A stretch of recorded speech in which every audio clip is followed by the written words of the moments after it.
তো সবাই থেকে চেনেন, দেখেন যার নাচ দেখলেন তাকে তো আপনারা সবাই কম বেশি চেনেন। সে কিন্তু একটা ডায়লগ দিয়ে ভাইরাল হয়েছিল, আর সেই ডায়লগটা হচ্ছে আহা, নারী কত সুন্দর অভিনয় করে, অভিনয়ের জন্য নারী সেরা রে। আহা, নারী কি সুন্দর অভিনয় করে রে, অভিনয়ের জন্য নারী সেরা রে।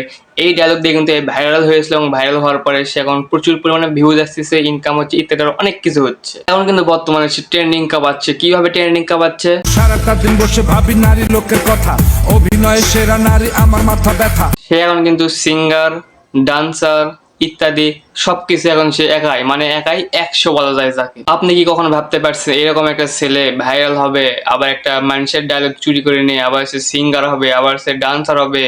কখনো তো ভাবে না। দেখেন সে এখন এগুলো করতেছে, আর সেখান থেকে সে লক্ষ লক্ষ টাকা ইনকাম করতেছে। সে কিন্তু পাগলামি করে, ঠিক আছে?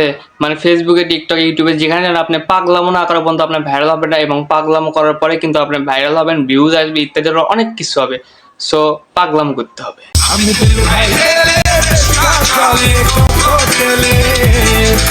তার নাচের স্টাইলগুলো দেখেন, আমি তার নাচের স্টাইলগুলো শুধু দেখতেছিলাম। নাচ না পারলে নাচ আগে শেখো তারপরে নাচো, তা না। সে কি করতেছে, মানে সে নাচতেছে নাকি মানে এইভাবে শুধু হাত পা নাড়াতেছে, আমি কিছু বুঝতেছি না। তার ড্রেস আপ, চশমা, পাঞ্জাবি, তার আশেপাশে যে মেয়েগুলো নাচতেছে সেগুলো দেখে তো ভাই আমি পুরাই অবাক হয়ে গেছি।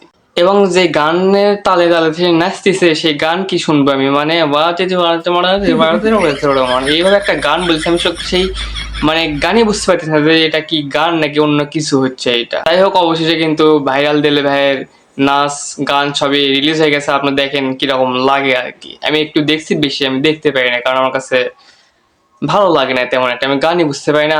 আর নাচের ইয়েটা কি বলবো, মানে যে নাচ দিছে সেই নাচ আমি দেখতে পারিনি আর কি। তো ঠিক আছে, সবাই ভালো থাকবেন, সুতরাং আসসালামু আলাইকুম। পরবর্তী কোনো ভিডিওতে আপনার সাথে আমার দেখা হবে। বাই।